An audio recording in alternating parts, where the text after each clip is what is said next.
I accidentally matched with my gynecologist on a dating app. Today he recognized me during my annual exam. I just experienced the most mortifying doctor's appointment of my life. My gynecologist recognized me from the dating app where we matched last week, and I had to lie on the exam table while we both pretended it wasn't happening. It all started when I was mindlessly swiping through profiles last Thursday night. Dating in your late 20s in a small city is basically recycling everyone your friends have already dated. So I was surprised when an attractive guy I'd never seen before appeared on my screen. James, 34, physician. His profile was refreshingly normal part hiking photos where you could actually see his face, a picture with a golden retriever, zero fish thief, and a bio that didn't mention the office. He looked kind, had a good job, and wrote in complete sentences. The dating app equivalent of finding a unicorn. I swiped right without hesitation. We matched instantly, which gave me that little dopamine hit that keeps us all addicted to these apps. I sent a message, parent, nothing special, just hey there. How's your week going, parent, and waited. He never responded. After a few days, I chalked it up to typical dating app behavior and forgot about it. Men match and then disappear all the time, and it's practically a feature of the platform at this point. Fast forward to this morning, I had my annual gynecological exam scheduled, you know, that appointment we all dread but dutifully attend because we're responsible adults. I'd been seeing the same female doctor for years, but my insurance changed in January, forcing me to find someone new in network.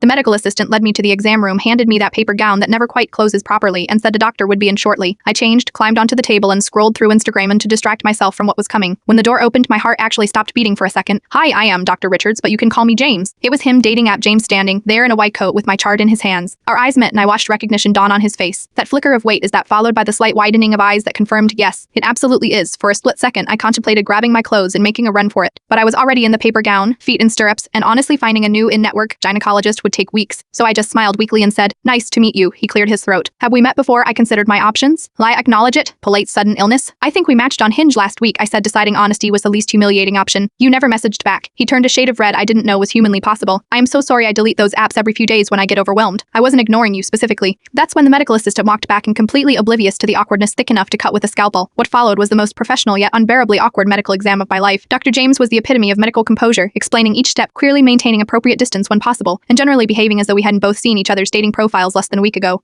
As I was getting dressed after the exam, he knocked and handed me some pamphlets through the slightly open door. Your health looks perfect, he said in his doctor voice, then more quietly, I am ethically obligated to tell you I can't be your doctor if we were to, you know. Wibba. I nodded, unsure what to say. So he continued, you'll need to find a new gynecologist if you still want to get coffee sometime. I stared at him, processing what he was saying. Or not, he added quickly. Lunch is your choice. Either way, you should schedule another appointment for next year with someone who isn't me. I'm still deciding whether to switch doctors or delete the app. But at least now I know why he never messaged back. Sometimes the universe has a twisted sense of humor, and sometimes the person meant to check your reproductive health has already seen your carefully curated dating profile first.